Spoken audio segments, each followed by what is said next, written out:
Welcome to What's That Pen, helping you find your next perfect pen. My name is Amanda Arneill, and today we are going to be looking at the Pigma brush tip color set. This one has archival ink, which means that it is good for all of your projects that you want to last and last and last until your children's children, and they just throw it out at the end. No, they love it forever. So, that is a huge plus for these pens. Let's dive in and see exactly what we think of the Sakura Pigma brush set. These pens don't come in very many colors. This 8-pack is the largest that you're going to find.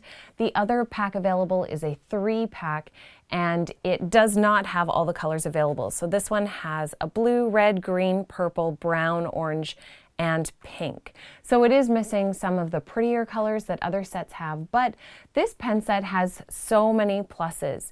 It is waterproof, chemical resistant, fade resistant, bleed free, quick drying, and pH neutral. So if you want a pen that is going to last, it's going to be good for your project, it's not going to fade, and it's acid free, this is a very, very good choice for that sort of project.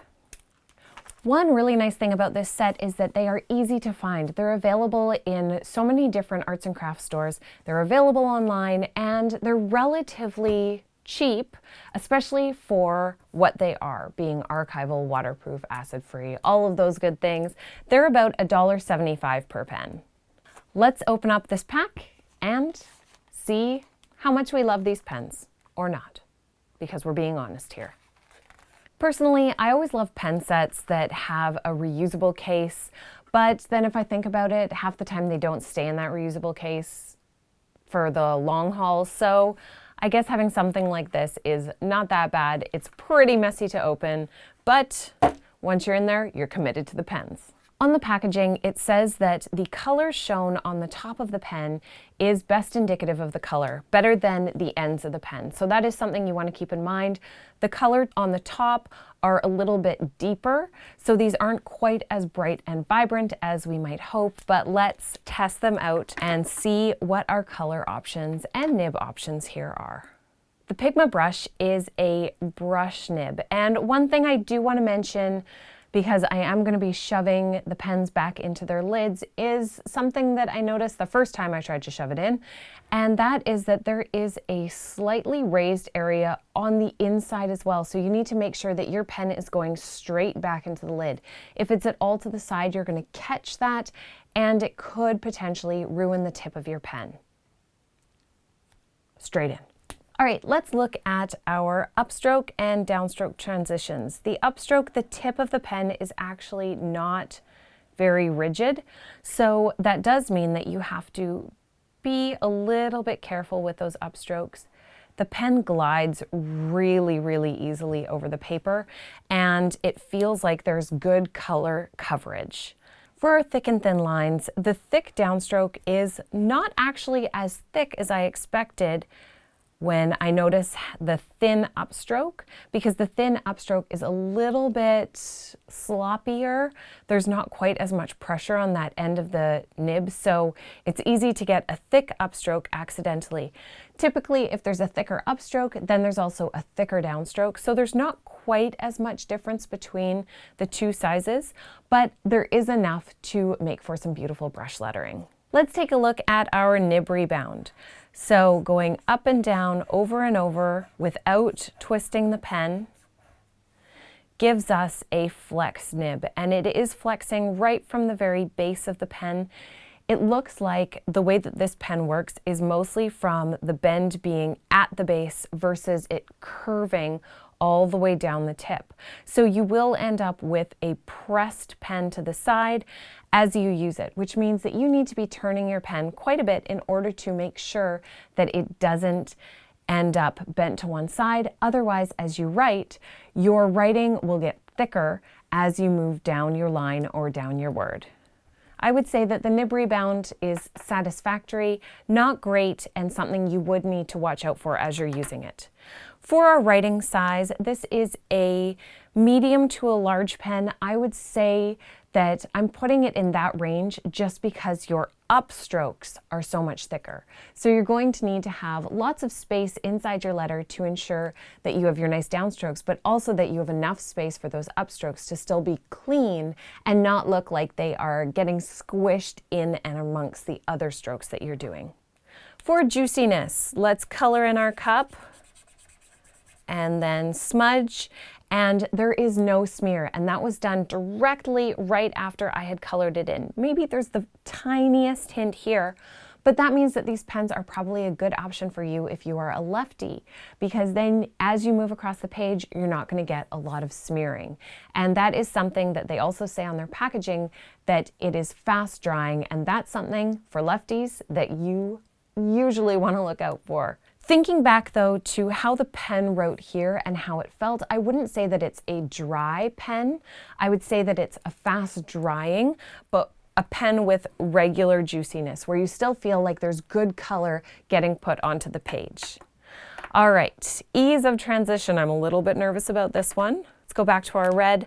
We are going to do that thin upstroke and then thick downstroke and see what it's like to come back. And it actually wasn't too bad to come back to that upstroke. Now, one thing that I do notice is that there is a pinch point on the bottom and the top because that upstroke still ends up being relatively thick, again, because of that flex right in the very tip top of the pen.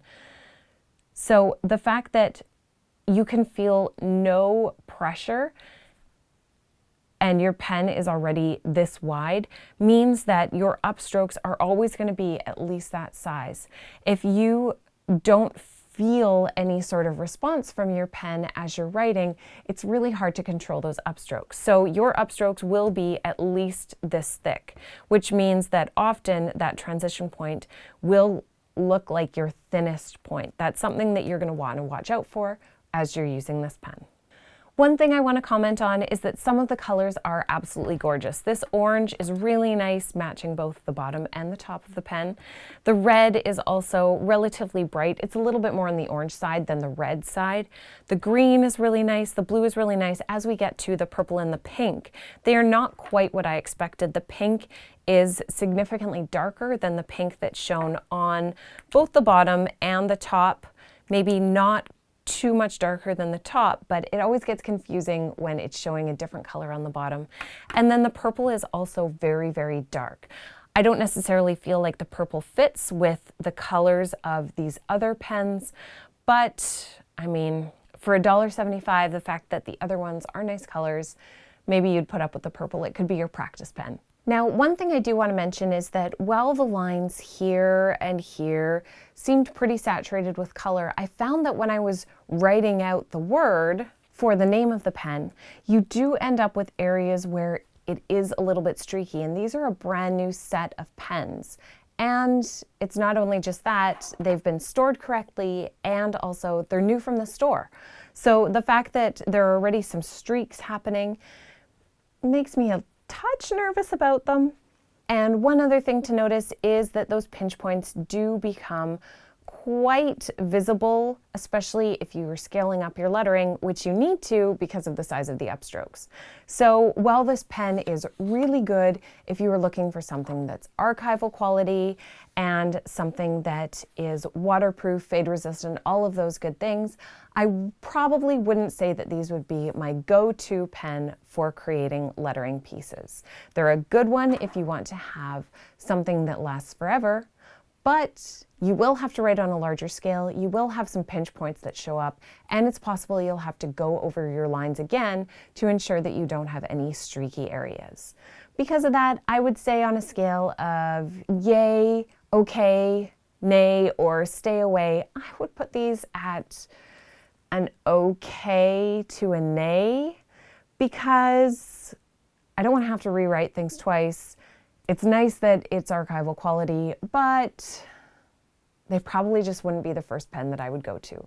Probably also not the pen that I would enjoy writing with the most. So if you were looking for a pen to enjoy rather than a pen that will last forever, these ones are probably not your best choice. However, if you're looking for a pen that will last, might be worth checking them out, especially if you can get them with a 40% off or 50% off coupon somewhere. Let's make sure that we continue to save your money and ensure that you are not buying pens that you will not love. Subscribe so that you can see all of the pen reviews, and make sure that you are leaving a comment below if there's a pen that you want me to check out that has not been done yet. Or if you have an experience with this pen that you would like to share, please let me know in the comments down below. I love to hear from you. And until next time, happy lettering.